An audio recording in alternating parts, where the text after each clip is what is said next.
Hey everybody, it's Erin Taylor Young doing the 52-week memory verse challenge. If you're out there and you want to join me, feel free. Erin Taylor Young here doing 52-week memory verse challenge. Okay, so let me flip this around. Flipping this around. All right, so again, I'm Erin Taylor Young. I'm an author, I'm a speaker, I'm a writer. You can find my website at erintayloryoung.com. That's where I'm posting the 52-week memory verse challenge. If you want to see what we've done before, you're welcome to check that out. And so I also do a podcast, and you might want to look at that, especially if you're a creative or a writer especially. It's called Write from the Deep, and I do that with my co-host, Karen Ball. That is at writefromthedeep.com if you want to find that. And hi, just if you're catching this on YouTube, I'm saying hi to people as they join. And if you want to, you can see this on catch.me/Erin T. Young, and that might show you the little comments and stuff like that. So, all right, so let's get to the 52-week memory verse challenge. This is March, so we're doing something different. Remember, so in January, it was all about something to pray, and in February, it was something to believe. Well, in March, what I want to do is something to change your paradigm, to sink deep in your heart and change your paradigm. But I know paradigm is a scary word. What does that mean?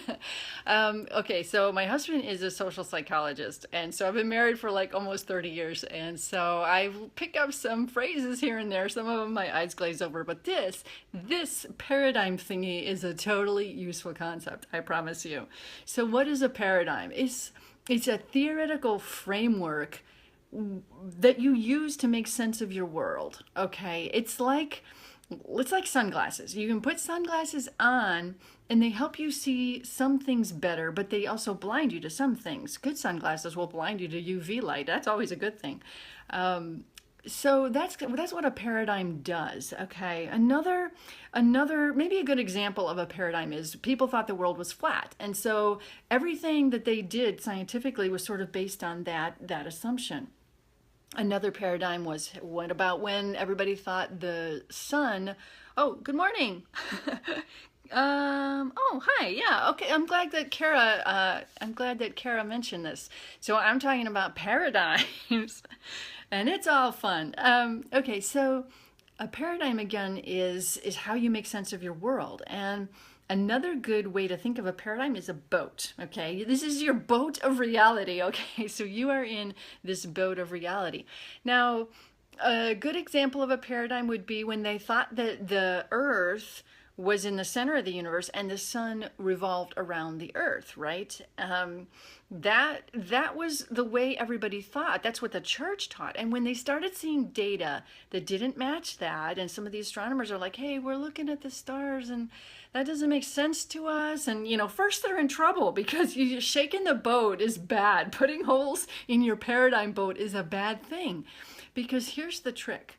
When you're in your boat, when you're in your framework of how you identify and how you understand the world, you don't jump to another boat. You can't. You are in the water. Let's just say there's sharks. It's deep water. You're not jumping out of your boat until another boat that looks better comes along. So it really took a long time in science and in history for people to jump to the boat that, oh, wait, guess what? The sun actually does not revolve around the earth, okay?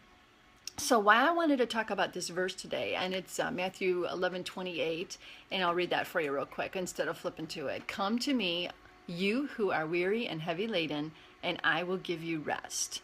That's the verse we're talking about. This verse is a major, major paradigm shift for everybody, okay? This is going to shoot their boat of reality full of holes.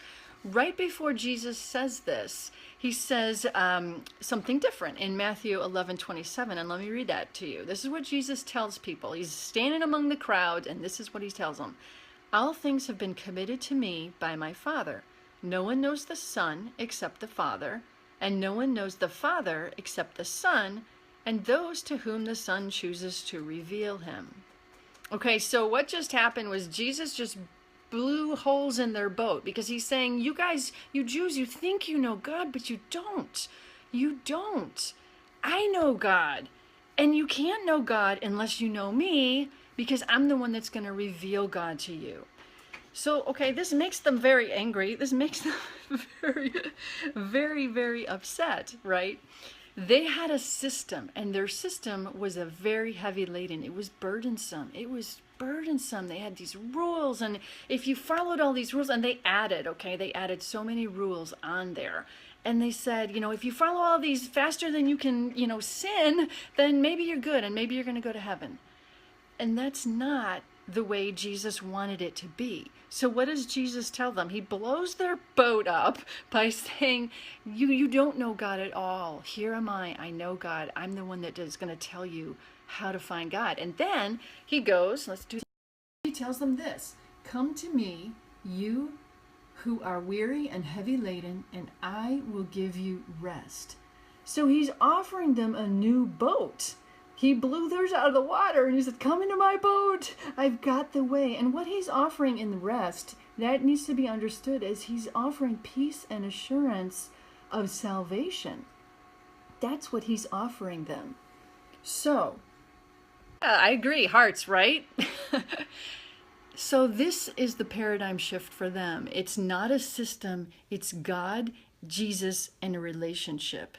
So I'm going to talk a little bit more later in the week about how this particular verse can change our paradigm, because I want to focus on that this month. I don't think we let God come in and disrupt us and disrupt our paradigm of who God is. I don't think our paradigm is ever, ever, ever big enough for who God is. So that's what I want us to do. I want us to challenge our thinking, and I want these verses to challenge our thinking. So we're going to do that. All right, you guys, let me flip back to the verse.